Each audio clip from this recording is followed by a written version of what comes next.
Étienne, ça va? Qui c'est qui nous manque?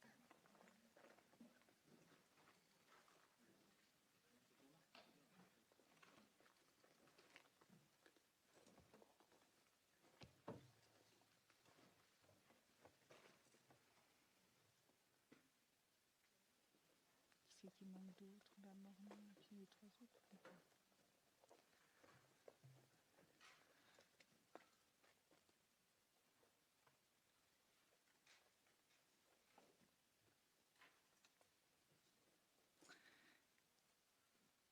Mesdames, Messieurs, chers élus, il est 18h, on va commencer. Alors déjà, quelques petits points de préambule et d'organisation. Donc les débats sont enregistrés. Au regard de la crise sanitaire, le port du masque et l'utilisation du stylo personnel est requis. Donc j'ouvre la séance. Je vais vous donner lecture des pouvoirs. Madame Gambier Elisabeth donne pouvoir à Madame Guérin Patricia. Madame Mornan Sandra donne pouvoir à Madame Delon Sophie. Monsieur Franc Jean-Jacques donne pouvoir à Monsieur Cardinal. Alors, on va nommer un secrétaire de séance. Pour les nouveaux élus, le secrétaire de séance, il assiste le maire pour la vérification du quorum, la validité des pouvoirs et le bon déroulement des scrutins. Il contrôle l'élaboration du PV de séance. Alors, je vais demander qui voudrait être secrétaire de séance. Tout est déjà préparé dans le registre. Tiens.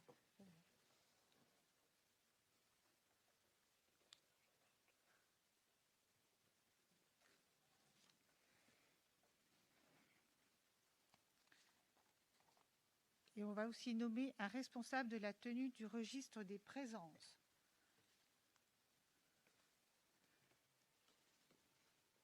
Qui veut tenir le registre des présences? C'est comme à l'école, hein, vous avez juste à mettre en face du nom présent.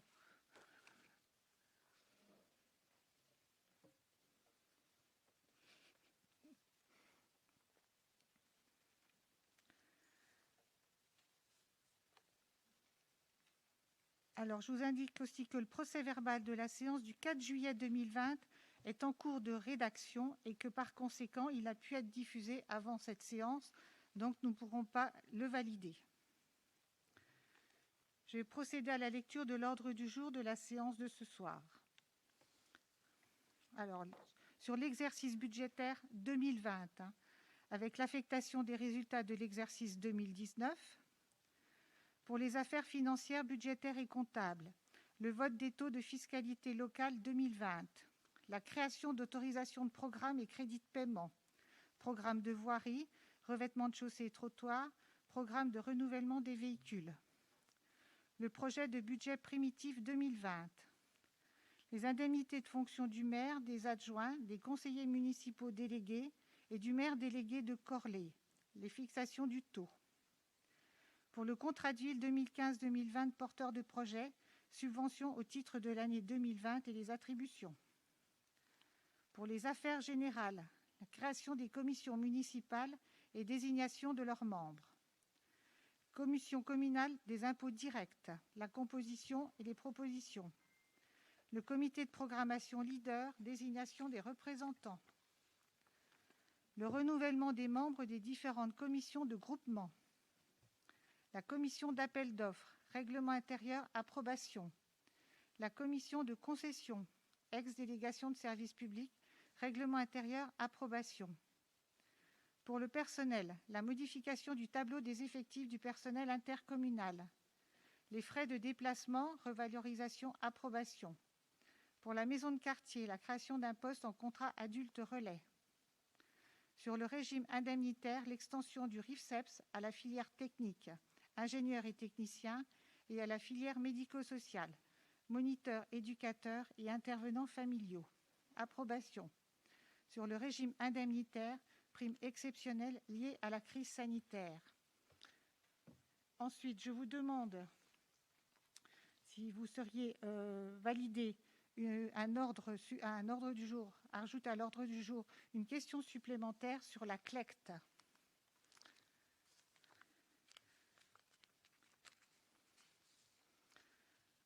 Donc la CLECT, c'est la Commission locale d'évaluation des charges transférées, qui dépend donc de la communauté de communes. La communauté de communes nous a fait part de la nécessité de désigner les membres après l'envoi de la convocation de ce présent conseil. C'est pour ça que je vous demande l'autorisation et la validation de la remettre à l'ordre du jour. De plus, nous avons reçu une question diverse de la part du groupe Notre Parti, c'est l'encre, à laquelle nous répondrons en fin de conseil municipal. Donc, je vais vous demander de vous prononcer pour ajouter à l'ordre du jour le point sur la CLECT. Y a-t-il des contre? Y a-t-il des abstentions? Adopté à l'unanimité. Donc, le point sur la CLECT, nous l'aborderons après le rapport 2.1. On a le quorum.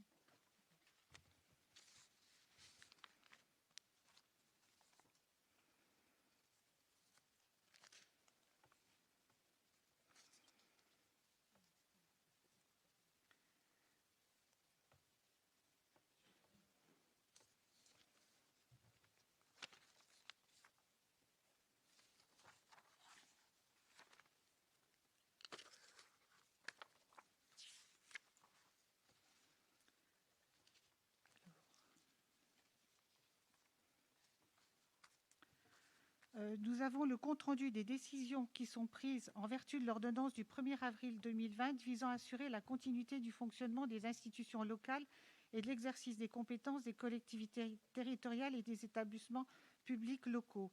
C'est tout ce que nous avons abordé en visioconférence au mois d'avril et au mois de mai, tels que la gratuité des terrasses, les stationnements, les jardins communaux, les subventions aux associations, les extensions du régime indemnitaire au fonctionnement des collectivités, aux filières techniques et médico-sociales, et tout ce qui concerne la délégation permanente pour les marchés publics.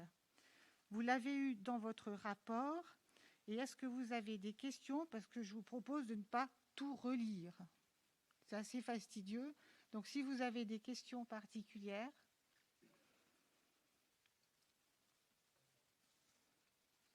Pas de questions? Donc ça, ce n'est pas quelque chose qui est soumis au vote, c'est juste une information.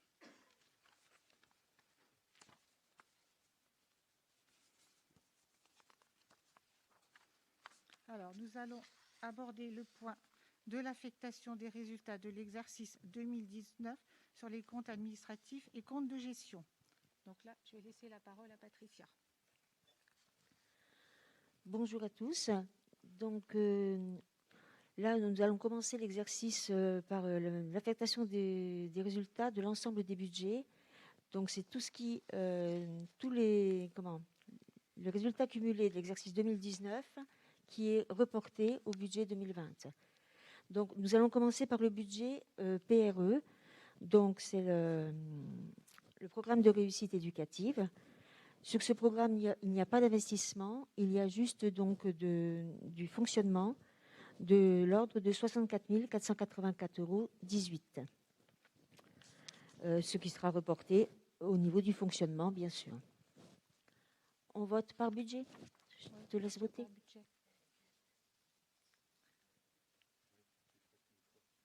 On le fait qu'à la fin? D'accord. Ok, merci. Ensuite, nous passons au second budget annexe, qui est le budget point fort. Donc, sur ce budget, nous avons un déficit, donc c'est toujours pareil, hein, c'est la clôture de l'exercice 2019 qui est reportée au budget 2020. Donc, nous avons un déficit d'investissement de 57 935,01 et un excédent de fonctionnement de 17 391,01.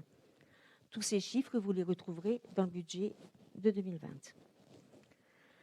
Ensuite, le troisième budget annexe qui concerne l'eau industrielle. Donc là, nous avons en investissement un déficit de 3 793,43 € et un excédent de fonctionnement de 224 626,35 €. Au niveau du budget annexe d'assainissement, Nous avons un excédent d'investissement de 897 642,70 et un déficit de fonctionnement de 166 861,03.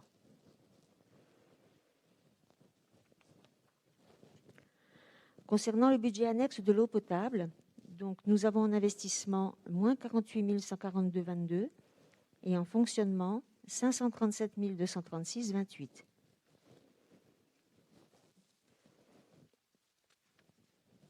Alors, oui, ce que je dois vous expliquer, c'est que nous avons donc un excédent de fonctionnement rapporté de 489 094,06. C'est-à-dire qu'on a mis l'investissement en décalage. Alors, un budget particulier qui est le budget d'annexe du musée. Donc, c'est la dernière année en 2019 où il y aura ce budget annexe, car il a été réintégré pour 2020 dans le budget principal. Ce budget a un déficit d'investissement d'1 7 233, qui sera donc exceptionnellement reporté sur 2020. C'est pour ça que nous avons une année particulière.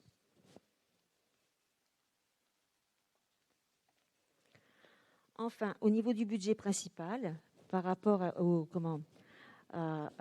l'investissement, nous avons donc le 710 000 € 319,56 qui est donc notre déficit de l'exercice de 2019, auquel nous devons rajouter le déficit du budget annexe du musée, ce qui nous fait un total déficitaire de cette année d'1 717 553,56. Nous avons un excédent d'investissement d'1 576 004,79. Ah, pardon. J'ai fait l'impasse sur le budget annexe de Point Fort, pardon. Donc, concernant ce budget annexe, nous avons un déficit d'investissement de 57 935,01 et un excédent de fonctionnement de 17 391,01. L'ensemble de ces budgets annexes, de ces affectations de résultats, seront revus dans le budget primitif de 2020. Avez-vous des questions?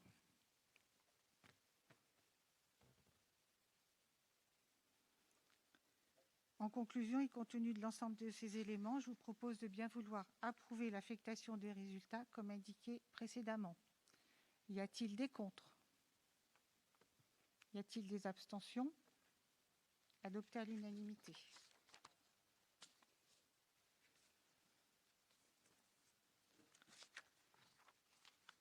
Alors, le vote des taux de fiscalité locale 2020. La loi de finances de l'État augmente tous les ans les bases. Et pour maintenir le montant des impôts pour les Langrois, on vous propose de diminuer les taux sur le foncier bâti et le foncier non bâti. C'est-à-dire que nous passons pour le foncier bâti d'un taux de 16,12 à un taux de 15,97 et pour le foncier non bâti d'un taux de 29,84 à un taux de 29,57, ce qui fait un manque à gagner pour la ville d'environ 15 000 €.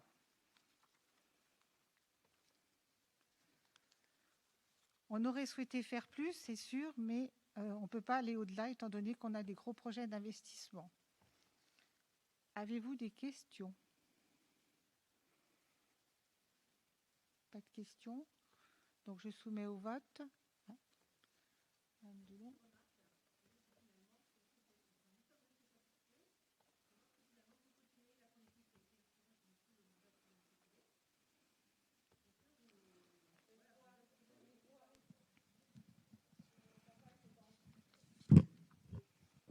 Alors maintenant qu'on m'entend, j'ai pas compté 15 000 € moi de manque dans les documents aussi. C'est 1 642 536 moins 1 627 262, donc ça fait à peu près 15 000 €. Enfin, ma remarque, c'est pas une question, c'est une remarque pour dire que vous continuez finalement cette politique qui veut qu'on neutralise l'augmentation des bases, c'est ça? Je ne me trompe pas. Et de sorte qu'effectivement, il y a une véritable maîtrise de la fiscalité, ce qu'on a fait pendant 6 ans, et que pour les Langrois, quand on annonce qu'il n'y a pas d'augmentation de l'impôt, c'est effectivement qu'il n'y a pas d'augmentation d'impôt. sur le bas de la feuille ce que les gens constatent effectivement. On le maintient. On maintient. Et on le maintient, on aurait bien voulu faire plus, mais comme on a des gros projets d'investissement, on l'a pas Oui, diminué plus. là-dessus, c'était la même chose avant. Vous savez, on ne peut pas non plus tout faire. Et, Le but est de on faire revenir sera des vite habitants rattrapé. sur l'Angre, et cette décision y contribue. c'est une constante qu'on remarque, c'est une constante. Donc s'il n'y a pas d'autres questions, nous allons passer au vote. Y a-t-il des contre? Des abstentions? Adopté à l'unanimité.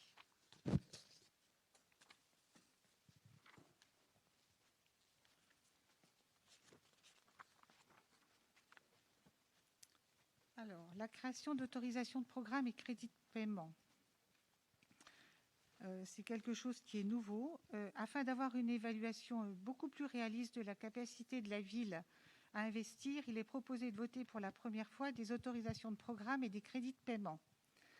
Cela revient à proposer au Conseil de délibérer sur une opération, comme par exemple la programmation de voirie pour 2020, mais à n'inscrire au budget que les sommes dont il est escompté qu'elles soient effectivement décaissées en 2020.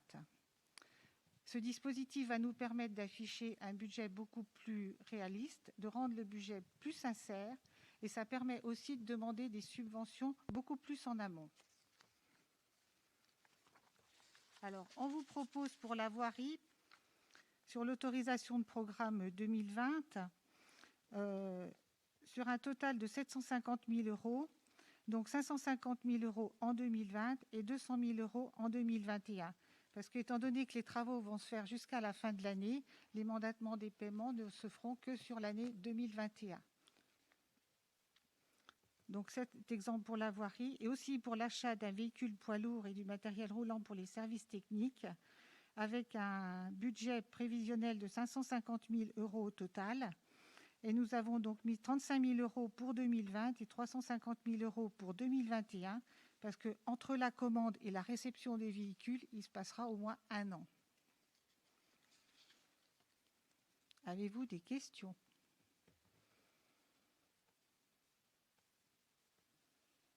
Oui, Monsieur Morel.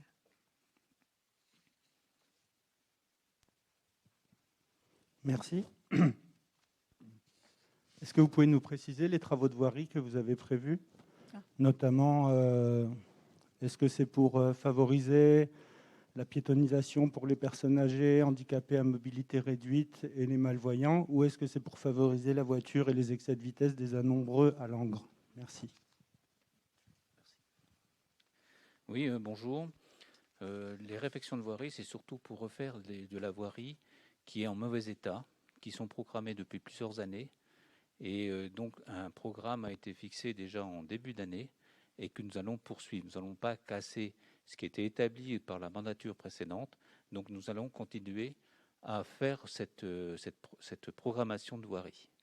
Je peux, si vous le désirez, vous en donner le détail.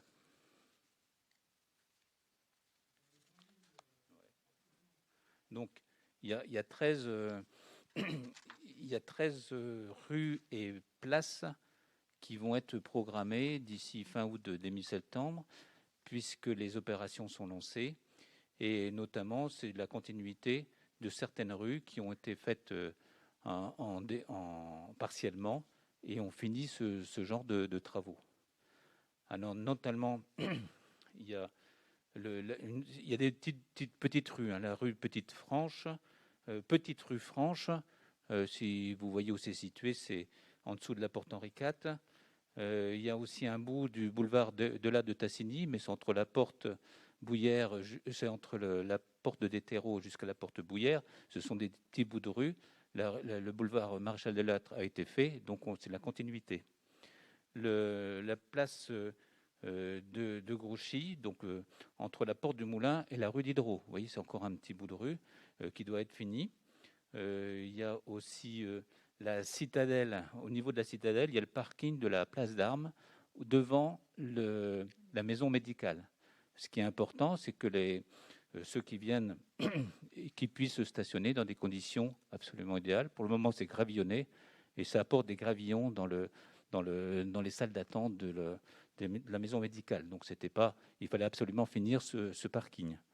Voilà, il y a la rue de la Liberté et rue des Frères Migeot. c'est au niveau de la Tracassaille. C'est aussi des rues qui étaient programmées depuis assez longtemps. Il y a aussi un parking important dans les franchises au niveau des usines, où c'est un espace, c'est un parking de retournement pour les camions, qui a été demandé aussi depuis plusieurs années, ou qui est dans un état absolument lamentable, où il y a beaucoup de trous, etc. Et ça, c'est important pour le retournement des camions, parce qu'il n'y a pas d'autres possibilités. Voilà, en gros, un petit peu tous les travaux qui vont être programmés d'ici la fin de l'année. Et comme l'a dit Anne Cardinal, forcément, ils vont arriver. C'est le deuxième semestre, ça va arriver jusqu'au mois de décembre, et certains paiements seront faits qu'en début d'année, d'où le report des paiements en 2021 des 200 000 euros qui sont prévus. Voilà, si j'ai répondu à vos questions. D'autres questions?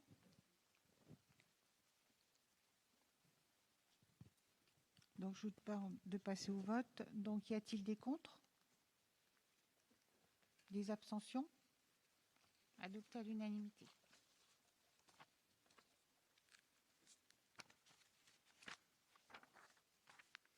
Donc, nous allons passer au budget primitif 2020 et je laisse l'explication à Patricia.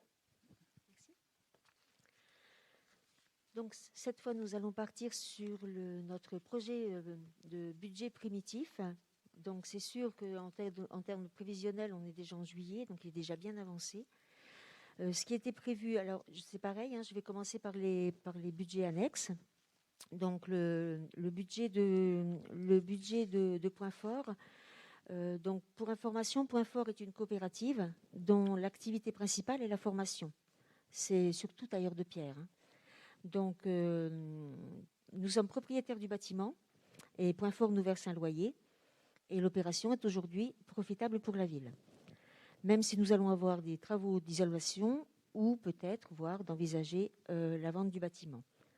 En ce qui concerne notre budget, donc au niveau du budget des dépenses, nous avons au chapitre 60... Merci.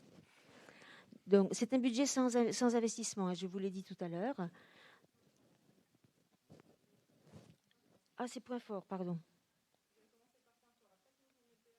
Ah non, j'étais sur PRE, j'ai confondu. Oui, s'il vous plaît. Donc, au niveau du programme de réussite éducative, donc c'est un programme qui reflète l'activité d'une partie de la politique de la ville. Donc, comme je vous l'ai dit tout à l'heure, il n'y a pas de section d'investissement. Donc, au niveau des différents chapitres, le chapitre 11 au niveau du caractère général, nous avons 47 478 euros de prévus en dépenses. Nous avons également au chapitre 12 180 000 euros, ce qui nous fait un total de dépenses de 227 978. Au niveau des recettes de fonctionnement, nous retrouvons l'affectation de résultats que nous avons tout à l'heure votée de 64 484. Au niveau de ce qui fait partie du chapitre 74, au niveau des dotations, subventions et participations, de 163 494 euros, ce qui nous fait un total de 227 978.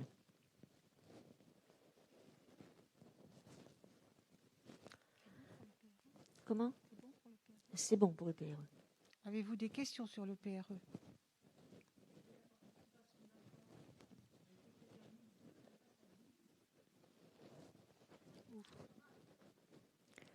Alors, on va dérouler.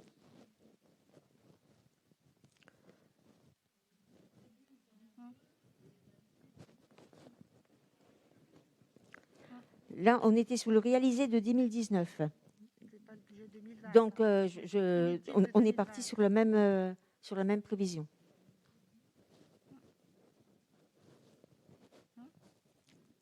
Ce sont les recettes de fonctionnement, c'est aussi bien.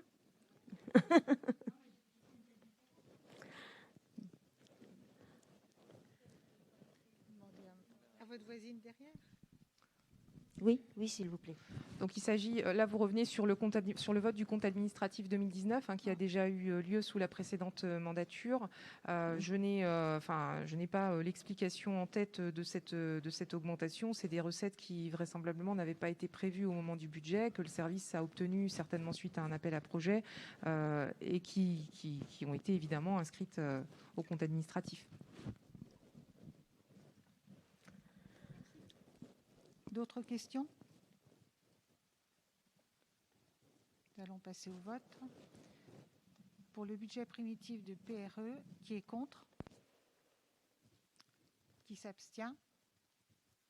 Voté à l'unanimité. Donc, nous allons maintenant passer au budget de points forts. Donc, au niveau du budget de fonctionnement, au chapitre 23, donc c'est le virement de la section d'investissement, ce qu'on a vu tout à l'heure, donc de 37 802 €. Au chapitre 11, les charges à caractère général de 11 900 €. Au chapitre 042 68 11, des opérations d'ordre de transfert entre les sections de 28 712 €, ce qui nous fait un total de dépenses de fonctionnement de 78 424 €. Au niveau des recettes, nous avons donc au niveau des chapitres, le chapitre 75, des produits divers de gestion courante, donc là 10 €, qui sont prévus, ils n'ont pas été réalisés en 2019, je ne sais pas à quoi ça correspond. Le revenu des immeubles au chapitre 75 également, de 32 250 €. Nous avons aussi les subventions d'équilibre de 25 195 € et les opérations d'ordre de transfert entre sections de 20 669 €, ce qui nous fait un total de recettes de fonctionnement de 78 424 €.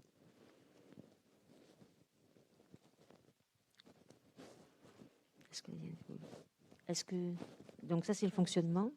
Du coup, maintenant, en investissement.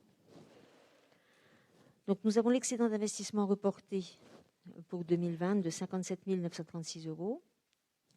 Nous avons également les différents amortissements. Je dois tous les lire? Non? D'accord. Donc, l'ensemble des dépenses en investissement est de 83 000. Excusez-moi, mais là, je n'ai pas le bon tableau. Je ne vois pas clair. 83 905. 83 905 €. Au niveau de l'investissement, des recettes d'investissement, donc au niveau du chapitre 21, j'ai 37 002 €, 802 €, pardon, vivement de la section de fonctionnement.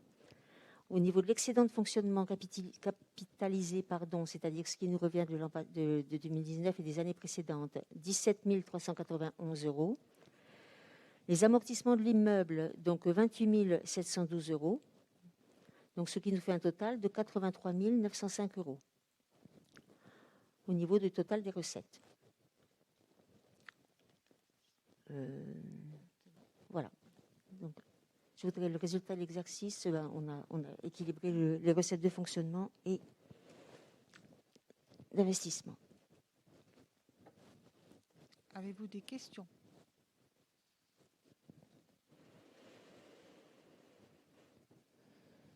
Je soumets le budget primitif de point fort au vote. Qui est contre? Qui s'abstient? Adopté à l'unanimité.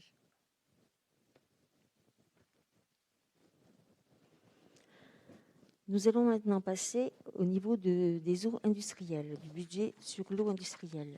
Donc concrètement, il s'agit de l'alimentation en eau de 2 usines de la zone des franchises et d'Entremont. C'est la même eau que celle des Langrois, mais à un tarif préférentiel.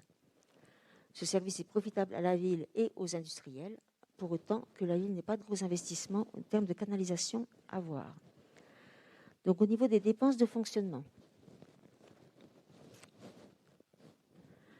nous avons au niveau des entretiens et réparations prévus 10 000 €.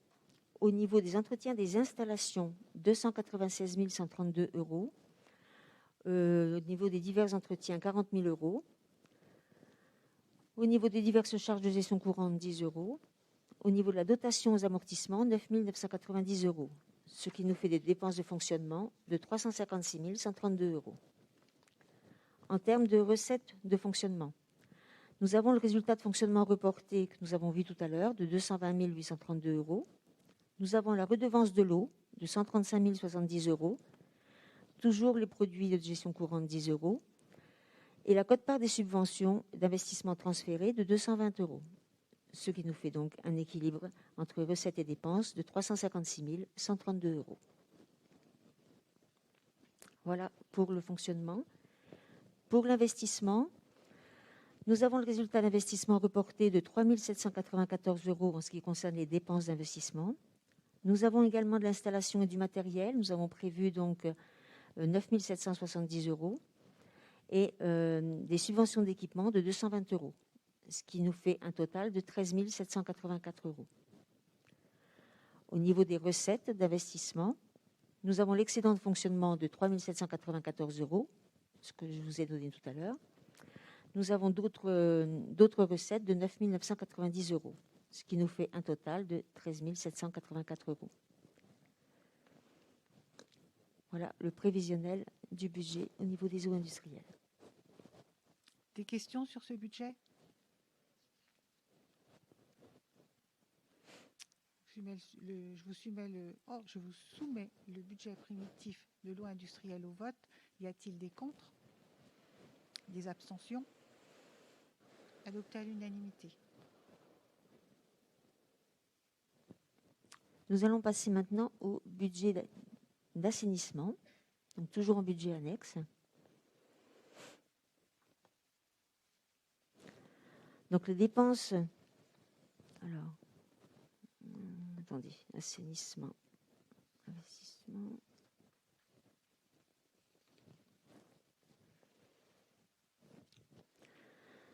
Donc, au niveau des dépenses de fonctionnement, nous avons donc le résultat de fonctionnement reporté de 166 862 euros.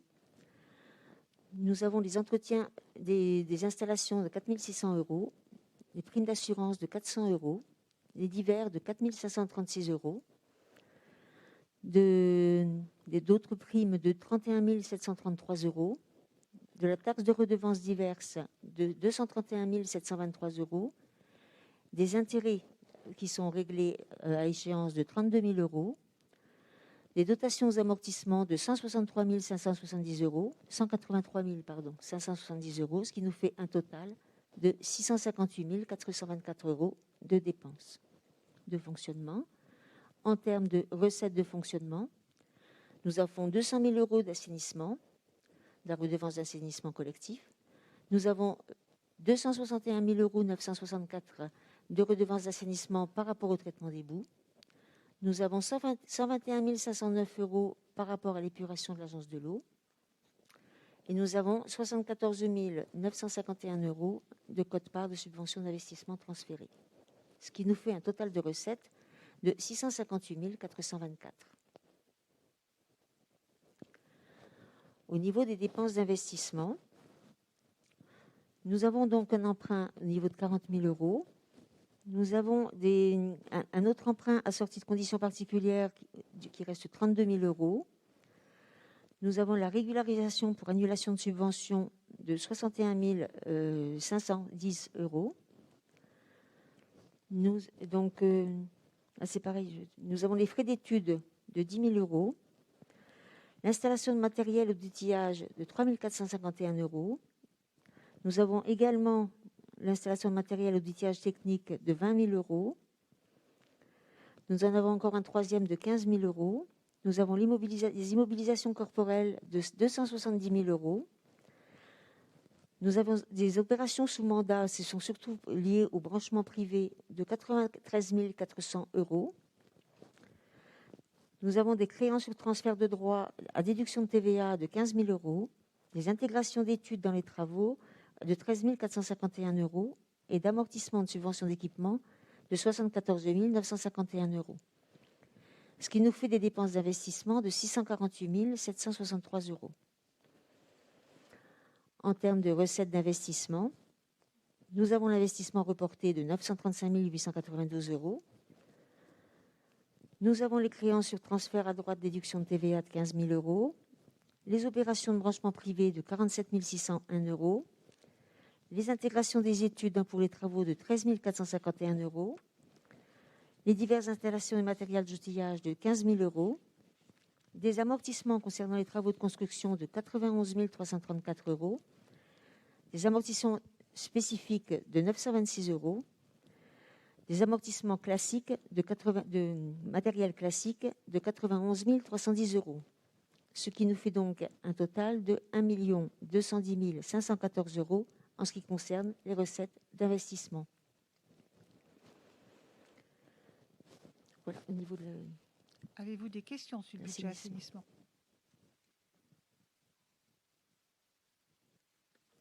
Pas de questions, donc je soumets au vote. Y a-t-il des contre? Des abstentions? Adopté à l'unanimité. Nous allons maintenant voir le budget de l'eau potable. Donc, concrètement, les dépenses de fonctionnement en eau potable. Au niveau des chapitres 11, nous avons 20 000 € d'entretien de réparation de réseau, 4 680 € d'études et recherches, 567 314 € de divers. Au niveau du SMIPEP, nous avons 150 000 €. Au niveau des gestions courantes, nous avons 10 €. Des emprunts réglés à l'échéance, 8 300 €. Des titres annulés sur les exercices antérieurs, 1 000 €. Des dotations d'amortissement de 45 100 €. Et d'un virement à section d'investissement de 4 230 €. Ce qui nous fait un total de dépenses de fonctionnement de 800 634 €. Au niveau des recettes, nous avons un résultat de fonctionnement reporté de 489 094 €, une surtaxe de l'eau de 300 000 €, des prestations des frais de contrôle de 10 000 €, les autres produits de gestion courante, on a toujours nos 10 €, des subventions d'investissement transférées de 1 530 €, ce qui nous fait un total de recettes de fonctionnement de 800 634 €. Au niveau du budget d'investissement de l'eau potable, nous avons des dépenses d'investissement au chapitre 16 au niveau du remboursement de l'emprunt, donc de 12 800 €, des frais d'études, non, nous n'en aurons pas en 2020, de l'installation de matériel et d'outillage technique de 106 570 € et de 5 000 €, et de subventions d'équipement de 1 530 €, ce qui nous fait un total de dépenses de 66 570 €.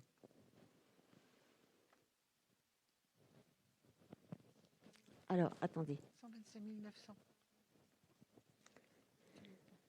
125 900. Nous avons 125 900 du total de dépenses. Au niveau des recettes d'investissement, nous avons le résultat reporté de 18 427 €. Nous avons l'affectation de résultats de 48 143 €. Nous avons les créances sur transfert de droits à déduction TVA de 5 000 €, des installations matérielles de 5 000 € et des autres AMO de 45 100 €.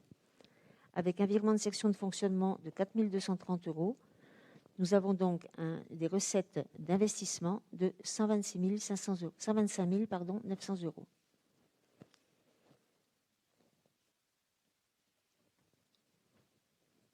Des questions sur le budget eau potable?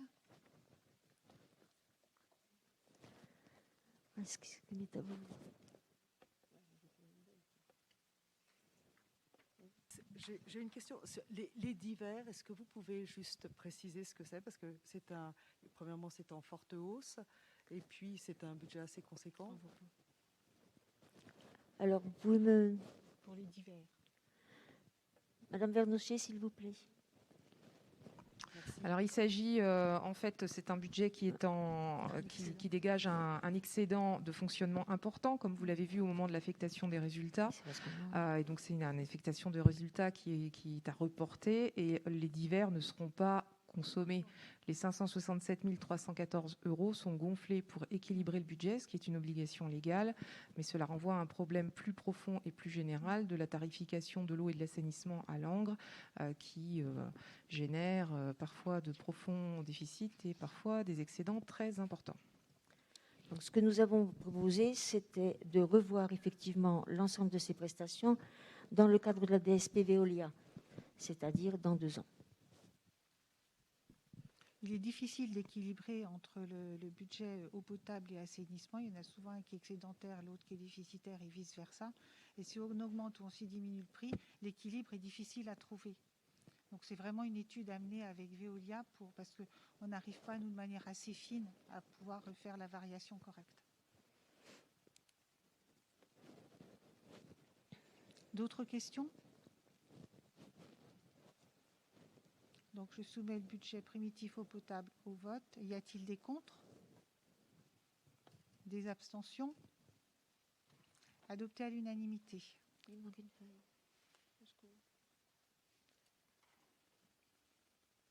J'ai pas le fonctionnement, j'ai pas l'investissement. On va vous présenter le...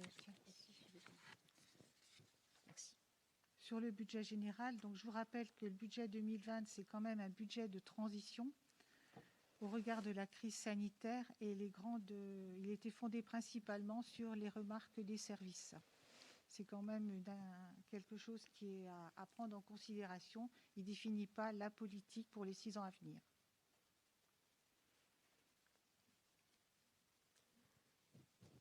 Nous allons passer au budget principal, budget général. Donc, on va essayer d'être beaucoup plus court, c'est-à-dire faire que les têtes de chapitre, s'il vous plaît, madame. Donc, au niveau du fonctionnement, donc, le chapitre 11, tout ce qui est charges à caractère général, c'est-à-dire tout ce qui correspond aux taxes, fournitures, carburant, etc. Nous avons prévu 3 504 946 €. Au niveau des frais de personnel du chapitre 12, donc tout ce qui est rémunération, cotisations multiples, etc., nous avons prévu 3 629 733 €. Au niveau du chapitre comptable, l'atténuation des produits, nous avons prévu 153 887 €. Au niveau du chapitre 42, l'opération d'ordre de transfert entre services, donc concrètement c'est l'amortissement des biens, nous avons 691 582 €. Et vous verrez que ce chiffre-là reviendra en recette d'investissement.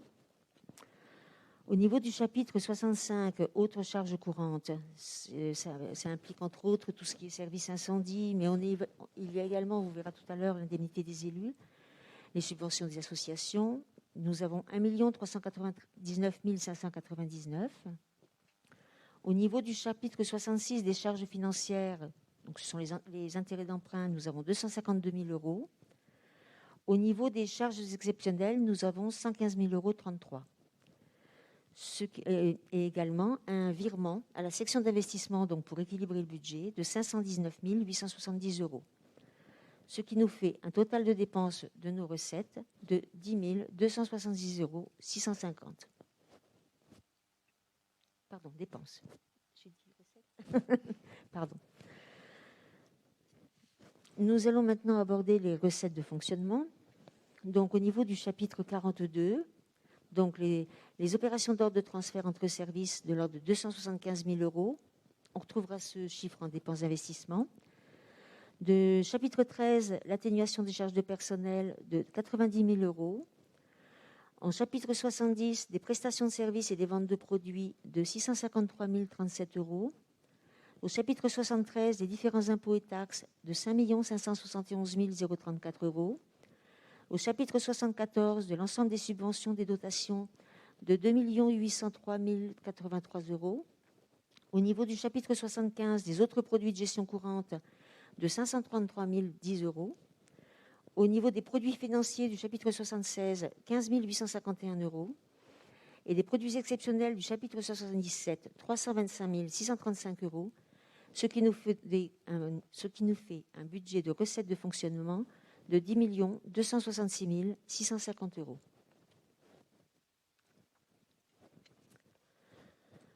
Nous allons passer maintenant à l'investissement. Donc, au niveau du chapitre 1, ce que je vous expliquais tout à l'heure par rapport à l'affectation de résultats, nous avons donc les 1 717 553 € de déficit d'investissement reporté. Nous avons les opérations d'ordre de transfert entre sections de 275 000 €. Pardon. Nous avons des opérations patrimoniales au chapitre 041 de 200 000 €, des emprunts et dettes assimilés au chapitre 16, donc c'est l'amortissement des prêts, de 778 300 €, des immobilisations incorporelles du chapitre 20 de 608 030 €, du chapitre 204 de subventions d'équipement de 362 646 €, des immobilisations en cours au chapitre 23 de 1 968 657 € et de chapitre 45-81, donc des dépenses sous mandat de 48 836 €. Ce qui nous fait un total de recettes, de dépenses d'investissement de 7 556 323 €. En termes de recettes maintenant, nous avons le virement donc, de la section de fonctionnement de 519 870 €. Nous avons les opérations d'ordre de transfert, c'est ce qui vient des dépenses de fonctionnement, de 691 582 €.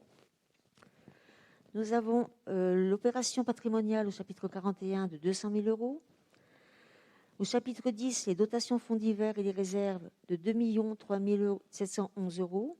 Du chapitre 13, en subvention d'investissement, de 2 86 415 €. Au chapitre 16, sur les emprunts que nous avons contractés, donc là c'est pour équilibrer le budget, d'1 243 534 €.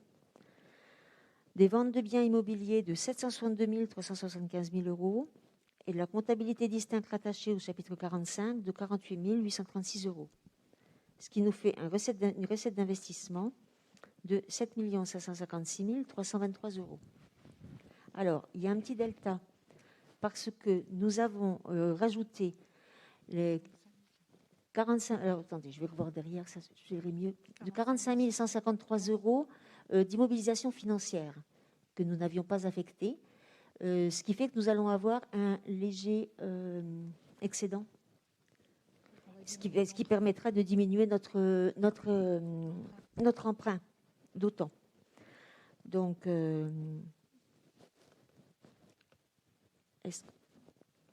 ça va? Voilà. Oui. Y a-t-il des questions? Oui, Monsieur Morel. Je vous remercie. Juste à la ligne 62-33, foire et exposition, il y a une augmentation de 1100% et je m'interrogeais. Alors, donc c'est dans le fonctionnement? Dans l'investissement? Chapitre 11. Oui. Il s'agit de la différence liée à l'intégration du budget annexe musée dans le budget principal qui, évidemment, crée de grosses augmentations en pourcentage par rapport à l'année 2019. Merci. Oui, Madame Châtel. Et, la hausse de la subvention Europe, c'est à cause des fonds FEDER ou c'est quelle est la raison? Allez-y. En fonctionnement, en investissement, en dépenses, en recettes? En investissement, c'est la ligne 74-77. Donc c'est du fonctionnement. Recette de fonctionnement. Oui, fonctionnement. Donc 74-77, subvention européenne, il s'agit d'une recette de fonctionnement qui est prévue à 112 024, c'est sur les musées également. Ah, sur les musées aussi, d'accord, merci. Merci beaucoup.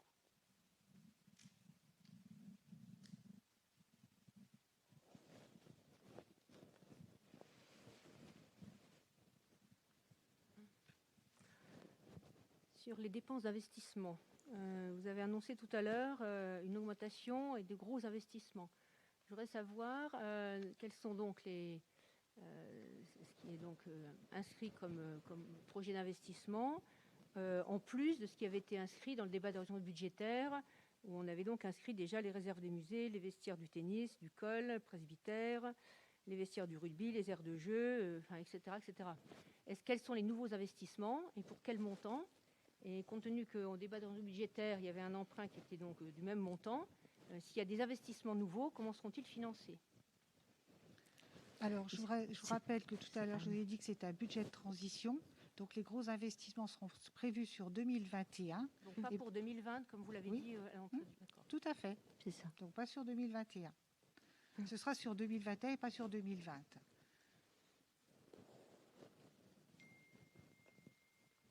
Donc finalement, par rapport au débat d'orientation budgétaire, il n'y a pas de choses nouvelles. Pas pour 2020, non.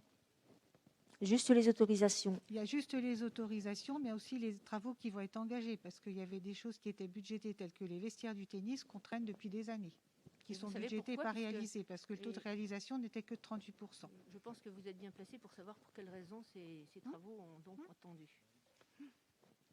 Et sur les ventes mobilières, donc c'est la recette prévue de vente immobilière. Est-ce que vous pouvez détailler à l'Assemblée les ventes, quels sont concrètement qu'est-ce qui est en vente et les recettes attendues par le détail.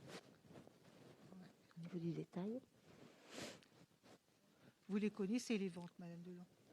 Non, mais je pense que l'Assemblée ne les connaît pas. Si l'Assemblée estime qu'elle a la connaissance, je pense qu'il n'y a pas eu de commission préparatoire et que c'est un petit peu normal aussi de détailler. Non, effectivement, vu le timing, c'était pas possible de faire des commissions Non, préparatoires. mais la raison pour laquelle il faut détailler un petit peu, C'est me pour ça semble-t-il. qu'on demande à l'Assemblée s'ils ont des questions à poser. Moi, je pense que je demande qu'on détaille les. Vous avez désormais sur l'écran l'ensemble des cessions des biens immobiliers, donc entre autres 2020.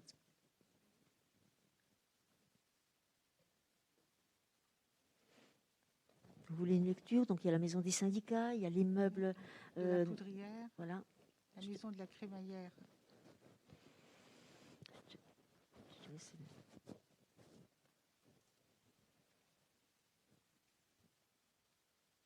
D'autres questions?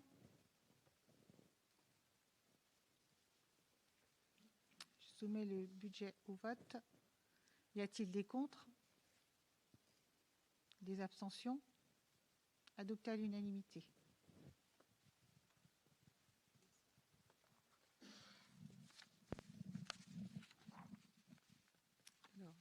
Le rapport incarte qui concerne les indemnités de fonction du maire, des adjoints et des conseillers délégués et du maire de Corlay. Donc, le calcul de l'enveloppe globale des indemnités s'élève pour la ville de Langres au maximum à 6 417,48 € par mois, soit une enveloppe annuelle de 77 009,72 €. Donc, nous vous proposons pour le maire une indemnité brute de 1 750,22 € pour les adjoints qui sont au nombre de 5 de 622,30 € mensuels et les conseillers qui sont au nombre de 7 de 222,25 €. Et tout ça pour un total de 6 417,47 € mensuels. Et l'indemnité du maire de Corlay, qui n'est pas le bon chiffre, mais ce n'est pas celui qui est sur le rapport, qui est 622,30 et pas sur le document qu'on a, que vous avez peut-être eu, qui est 991,79, c'est celui que j'ai sous les yeux. Moi. Ouais, donc c'est bien ce 622,30. Hein.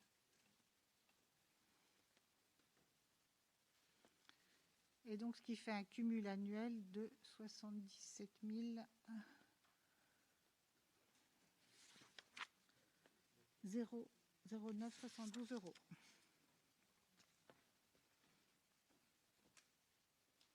Avez-vous des questions?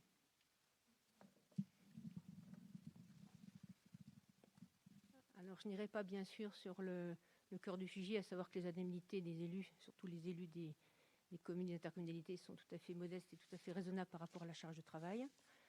Cependant, à cette occasion-là, je m'interroge sur la capacité d'un élu, d'un maire, à cumuler à la fois sa profession et 1, 2, 3, 4 autres mandats. compte tenu que déjà, quand vous n'étiez pas dans cette situation-là, on a bien vu dans l'instruction de certains dossiers une certaine méconnaissance, et au niveau du conseil départemental, qui a la compétence donc des collèges, un manque de connaissance du fond de dossier.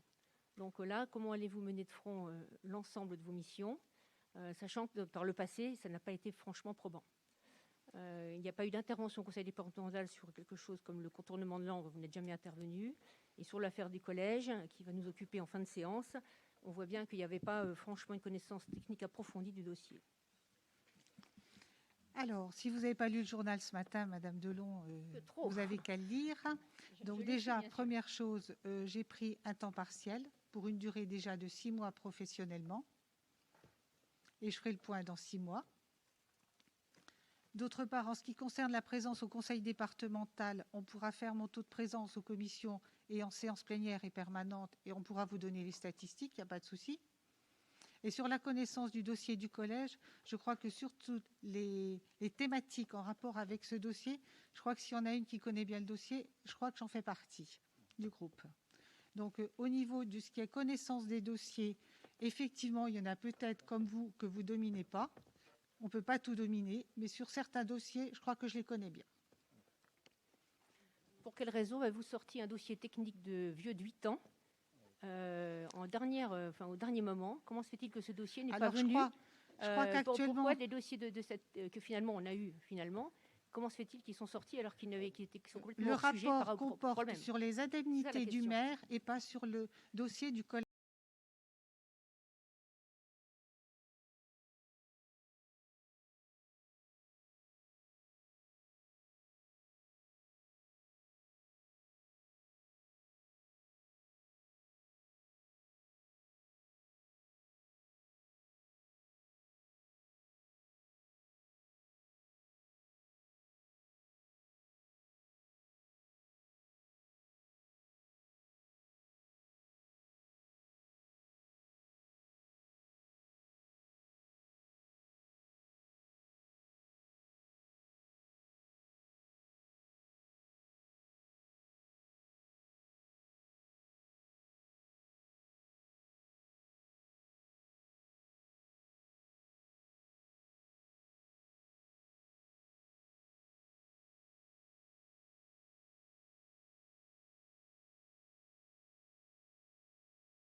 Donc je soumets au vote. Qui est contre? Qui s'abstient? Adopté à l'unanimité.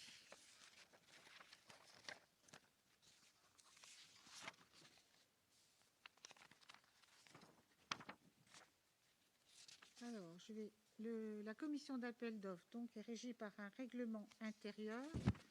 Je pense que vous l'avez lu. Et par rapport à cette lecture, avez-vous des questions sur le règlement intérieur de la commission d'appel d'offres? Sinon, je vous demande donc d'approuver le règlement intérieur de la commission d'appel d'offres permanente et la commission d'appel d'offres spécifique à tout groupement de commandes, et de prendre acte que lors de chaque réunion du conseil municipal, le maire rendra compte des marchés ou avenants signés soumis à l'avis de la commission d'appel d'offres et qui feront l'objet de toutes les mesures de publicité, notification et transmission légale et réglementaire. Qui est contre? Qui s'abstient? Adopté à l'unanimité.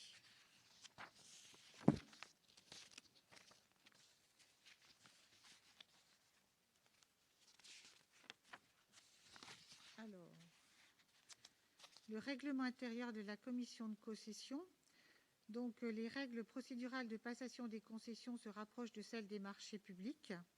Et les textes sur les concessions renvoient au Code général des collectivités territoriales uniquement pour les règles de composition, sans évoquer ni l'organisation ni le fonctionnement de la commission de concession.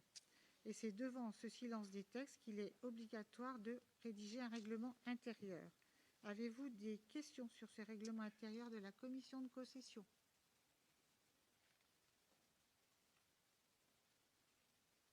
Pas de questions. Donc, je vais soumettre au vote.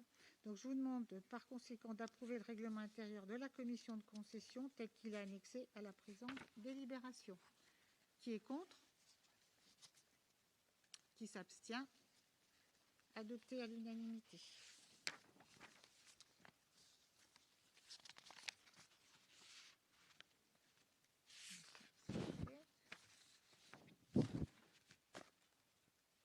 Alors, sur les affaires de personnel. Alors, une modification du tableau des effectifs du personnel.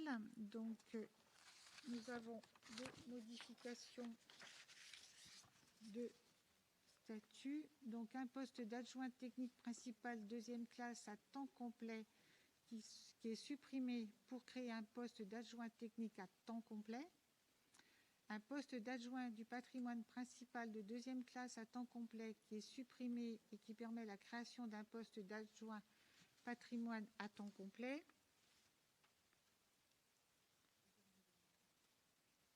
On avance. Un poste d'assistant d'enseignement esthétique principal de deuxième classe à temps complet qui se transforme en professeur de musique. C'est une modification des statuts. Ah. Comment? Non, mais c'est parce qu'il y a un changement. Donc, c'est pour ça. Ensuite, un poste d'assistant d'enseignement artistique principal de deuxième classe à temps non complet, donc un professeur de musique. Un poste d'assistant d'enseignement artistique principal deuxième classe à temps non complet, toujours un professeur de musique.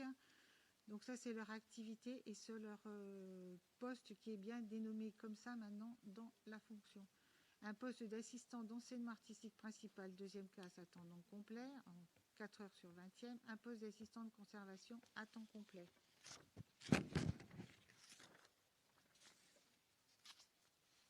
Donc, je vous demande d'approuver la modification du tableau des effectifs qu'elle est définie ci-dessus. Qui est contre? Qui s'abstient? Adopté à l'unanimité.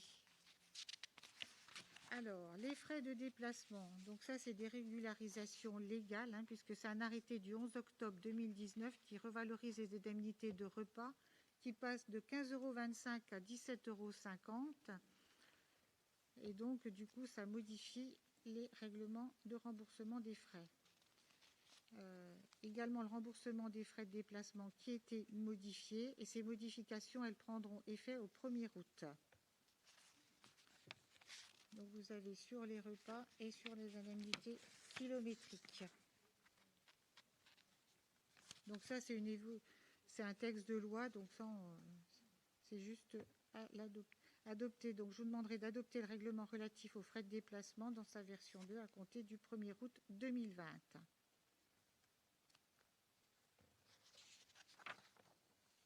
Des questions? Qui est contre? Qui s'abstient? Adopté à l'unanimité.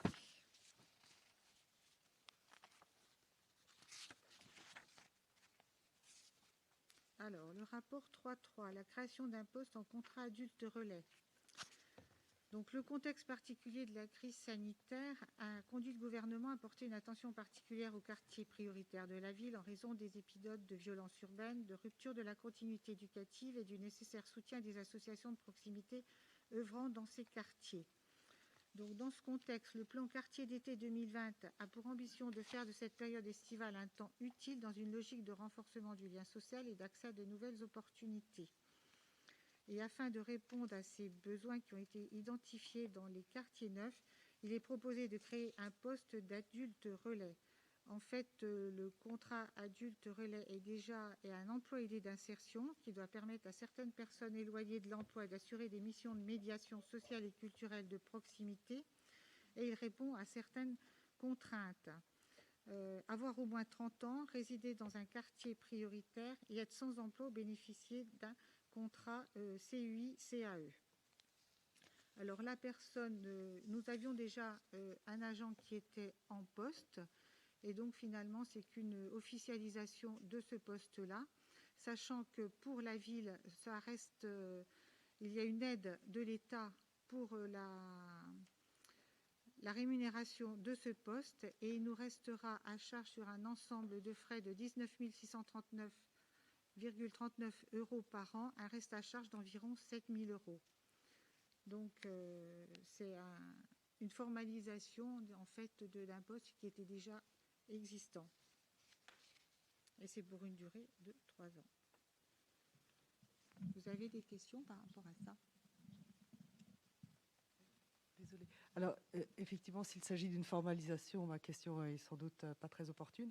Mais moi, ce qui m'a un petit peu frappé, c'est le décalage entre les compétences requises et le profil du poste, qui est tout de même, c'est tout de même un poste qui requiert tout de même des qualités, des compétences particulières. Et j'ai juste été étonnée qu'il fallait juste avoir plus de 30 ans, etc.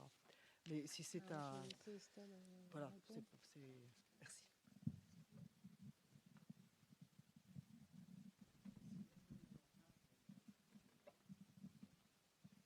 Oui, c'est plutôt une remarque, c'est-à-dire que bon, le rôle d'adulte relais, je connais. Moi, je voulais savoir, est-ce que vous envisagez quand même des formations pour ces personnes-là? Parce que je trouve que le rôle d'adulte relais, c'est vraiment intéressant si après la personne peut acquérir certaines compétences, éventuellement se présenter sur un diplôme en VAE, en validation des acquis d'expérience ou autre. Donc, ce serait intéressant si c'était accompagné aussi d'une formation pour la personne. Oui, c'est sûr. Les formations sont obligatoires dans le cadre du financement des adultes relais. Et ce que je voulais dire par là, c'était de voir une validation au bout des 3 ans des acquis d'expérience, qu'elle puisse préparer quelque chose d'intéressant, quoi. Si la personne est libre.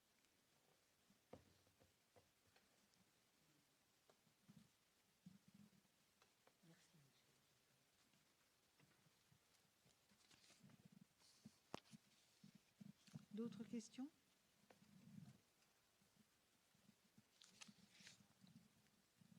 Donc je vous propose de bien vouloir créer donc ce poste d'adulte relais, de m'autoriser à procéder à son recrutement, donc elle est déjà recrutée, de m'autoriser à signer la convention de financement et toute pièce utile dans ce cadre, et de l'inscrire au budget les crédits correspondants. Qui est contre? Qui s'abstient? Adopté à l'unanimité.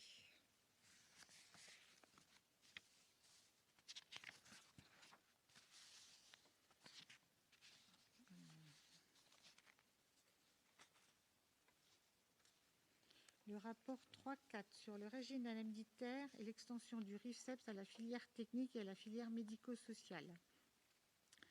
Donc, le décret du 27 février 2020 modifie le décret du 6 septembre 91 en procédant à la création d'équivalences provisoires pour permettre d'étendre l'application du RIFSEP aux cadres d'emploi non concernés, notamment les techniciens et les ingénieurs territoriaux de la filière technique et les moniteurs, éducateurs et intervenants familiaux de la filière médico-sociale. Donc, en conséquence, si vous avez proposé d'instituer le RIFSEP, qui existe déjà pour d'autres agents de la collectivité, à ces agents. Ce régime indemnitaire se substitue et remplace les précédentes primes accordées aux agents relevant de ces cadres emploi. Indemnités spécifiques de service et primes de service et de rendement pour la filière technique et primes. Les collectivités doivent le mettre en place dans un délai raisonnable dès l'apparition dans la fonction publique d'État. Sachant que cette adaptation donc, à l'extension du RIFSEP est une opération blanche financièrement au niveau du budget. Je vous demande donc de bien vouloir adopter le règlement relatif au régime indemnitaire des agents de la ville de Langres et modifié dans sa version 11, dire que les crédits correspondants seront calculés dans les limites fixées par les textes de référence et inscrits chaque année au budget, et décider que le règlement de sa version 11 entre en vigueur à compter du 1er août 2020. Avez-vous des questions? Je soumets au vote. Y a-t-il des contre? Des abstentions? Adopté à l'unanimité.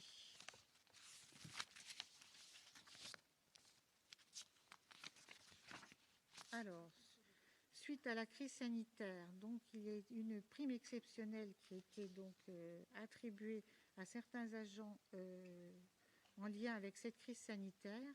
Et donc, je vais laisser Patricia. Merci. Donc concrètement, le président de la République a souhaité une prime exceptionnelle, c'est ce qu'on appelle vulgairement la prime Covid, par rapport aux personnels qui ont été soit qui ont été obligés d'assurer leur service, soit les conditions de travail ont été modifiées, ou soit ils ont été mobilisés en télétravail avec des conditions de travail particulières. Donc là, au niveau des agents donc de la ville, ont été retenus donc ces critères. Les services concernés sont la propreté urbaine, le service RH et finances, parce qu'il fallait bien continuer de faire tourner la mairie, et également le service d'état civil. Donc, quant aux personnes qui ont été aussi en télétravail, on a aussi attribué la prime aux personnes qui ont utilisé leurs outils personnels, parce que la plupart ont pu avoir du matériel de la ville, mais certains ont travaillé avec leurs outils personnels.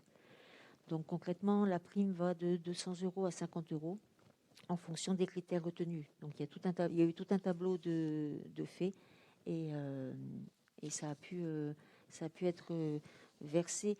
Donc c'est de l'ordre de 3 300 € sur notre commune. Donc uniquement pour les agents à Langres. Il y a également eu une prime concernant les personnes qui ont été sur la CCGL. Vous avez des questions? Je ne sais pas si vous avez des questions. Donc, je vous propose de bien vouloir attribuer une prime exceptionnelle aux agents stagiaires, titulaires ou contractuels, particulièrement mobilisés pendant la période de crise sanitaire dans les conditions énoncées ci-dessus, de plafonner la prime individuelle à un montant de 1 000 € et dire que la prime sera versée en une seule fois au plus tard en décembre 2020. Et bien sûr, de l'inscrire au budget les crédits correspondants. Qui est contre? Elle sera versée fin août. Voilà. Qui est contre? Qui s'abstient? Adopté à l'unanimité.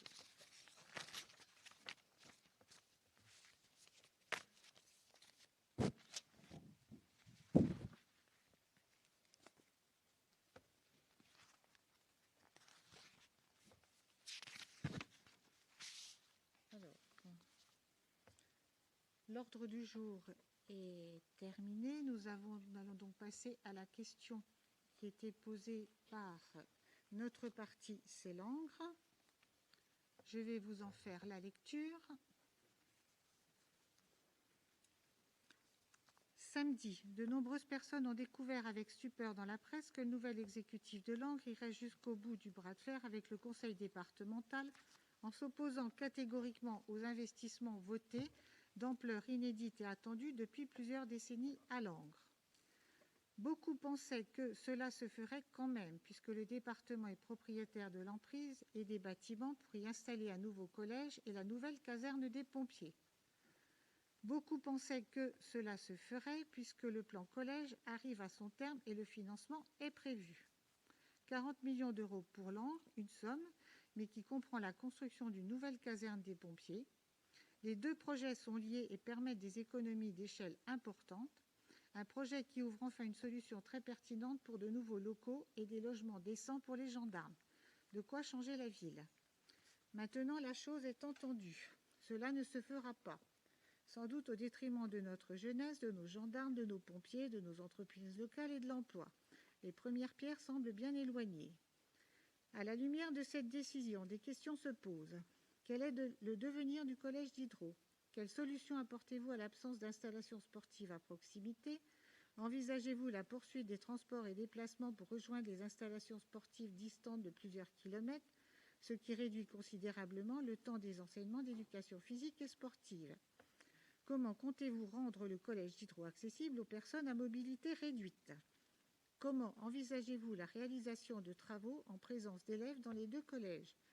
Quid des nuisances sonores, de l'indisponibilité d'une partie de l'établissement, de la sécurité, de l'accessibilité ? Que répondez-vous à ceux qui pensent qu'un établissement scolaire moderne, agréable, doté d'un internat, d'installations sportives ad hoc et de toutes les nouvelles technologies aurait été un plus pour l'attractivité de la cité pour notre jeunesse ? Quel est votre projet concernant l'implantation de la nécessaire et attendue caserne des pompiers ? À quel endroit ? À quelle échéance ? Vous n'êtes pas sans savoir qu'il est urgent de construire une nouvelle caserne de gendarmerie avec ses logements pour deux raisons. La sécurité de ces militaires au quotidien, redonner une certaine attractivité de la compagnie de gendarmerie de Langres. Par votre positionnement, vous mettez un terme au projet de construction de la caserne de gendarmerie en lieu et place du collège des franchises. Quelle est votre proposition alternative sur ce dossier ? À quelle échéance ? Donc voilà la question.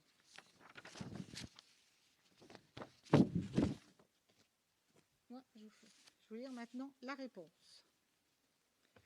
Madame Delon, tous les Langrois ont compris que nos avis divergeaient sur le sujet. Or, lors du second tour des élections municipales du 28 juin dernier, les électeurs ont choisi notre programme plutôt que le vôtre et nous respecterons ce vote. Pour ce qui concerne le collège d'Hydro, pour l'instant, il reste en place et assume sa fonction d'établissement scolaire accueillant des collégiens. Il n'y aura par conséquent aucun changement pour les 6 années à venir. Il n'y a donc pas d'urgence à se préoccuper de la future implantation d'un nouveau collège, ni même pour l'heure de s'inquiéter d'une mise à disposition de ce bâtiment et des investissements qu'ils encourront. Vous souhaitez implanter le nouveau collège à la BS Math sur un site pollué, réservé de ce fait à un usage industriel. Or, le ministère de l'Environnement est très clair à ce sujet. Ce type de site n'est pas habilité à accueillir de jeunes élèves. En somme, aucun maire censé, informé de cette réalité, ne prendrait la responsabilité d'une telle construction en ce lieu. Pour notre part, nous sommes convaincus que ce futur collège, moderne, agréable, déjà doté d'équipements sportifs, devra se situer sur le site des franchises, afin d'éviter notamment des coûts d'infrastructure trop élevés à la charge de notre collectivité, 4 à 5 millions d'euros. Avec le conseil départemental, soyez rassurés, nous trouverons dans les plus brefs délais, nous l'espérons, la solution qui conviendra à tous. Quant à la caserne des pompiers, qui est à l'étude depuis 15 ans, ne vous inquiétez pas davantage. Nous sommes déjà d'accord pour qu'elle se fasse comme prévu à la BS Math ou bien ailleurs si le département préfère. Ce dossier ne pose aucun problème puisque le SDIS a plusieurs solutions en perspective. Enfin, la gendarmerie. Cette promesse que vous avez faite en fin de campagne électorale, je dois vous dire qu'elle ne correspond en rien à une demande ou proposition émanant du ministère de la Défense. Renseignements pris auprès des responsables et représentants de l'État, une telle construction n'a jamais été à l'ordre du jour sur Langres, même si je reconnais que les gendarmes ne sont pas dans des locaux corrects. Espérant avoir répondu votre stupeur, et étant donné que les questions ne sont pas sujettes à débat, ceci n'en entraînera pas ce soir, on n'est plus en campagne électorale, donc je dis que la séance est terminé.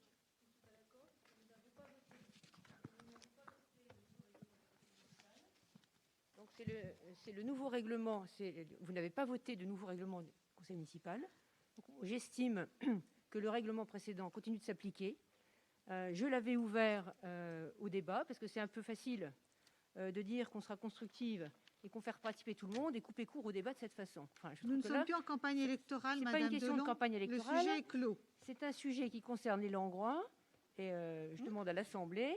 On vous a répondu. Non, vous ne m'avez pas répondu. Si. Non. Non, vous m'avez répondu un tissu d'âneries, de mensonges, de dire qu'il n'y a pas de demande de construction de nouvelles gendarmeries. C'est quand même une honte. Je ne crois pas qu'on va commencer le mandat comme ça, Madame Delon. Eh ben oui, je pense On va rester qu'effectivement, constructif. de fermer le débat au premier conseil municipal, ça commence effectivement très mal. Entre les paroles et les actes, il y a beaucoup de distance. Mesdames et Messieurs les élus, je vous remercie.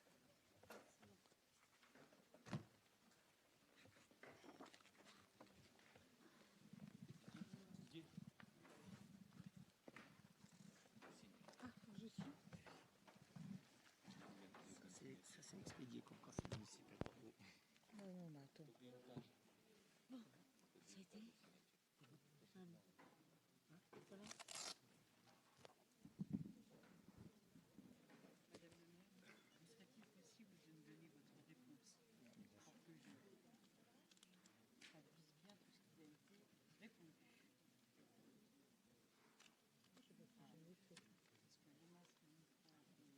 C'est pas évident. Ma vitesse de prise de notes, elle aurait de dire aussi remercier le public.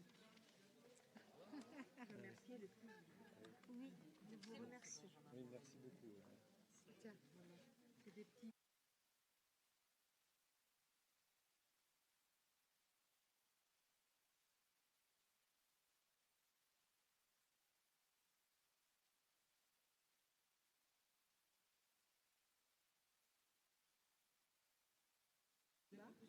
Et comme ça, je réponds. Voilà. Donc, alors, comme je l'explique, c'est comme tout ce qui se fait. Il faudrait le marquer en signifié. Oui. Les petites choses là, par contre, je vais les donner à la c'est Monsieur Perrault. Monsieur Perrault, voilà.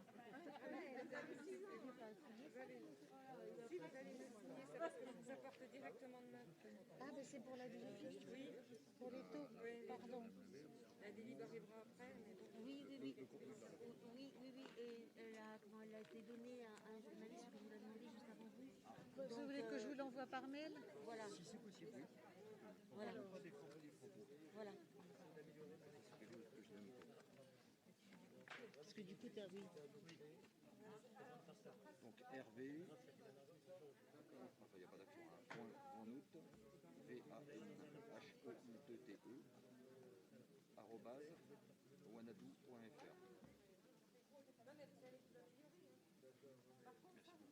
Donc je vous la transfère par mail. Pas de souci.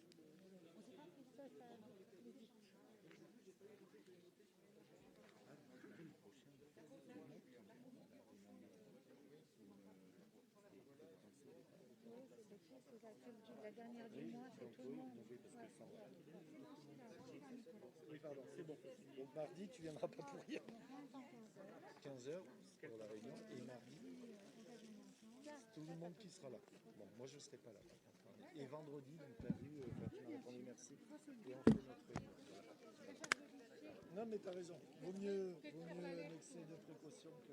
Après, je serai à côté, donc la lecture, c'est pas grave. Mais là, Non, je suis désolé pour hier, parce que je ne savais pas que tu voulais plus de bijoux. Enfin, bon, au moins tu t'es inscrit sur une commission, ouais, voilà, mais ouais, ça va. Oui, ok. Oui. Salut Sandra.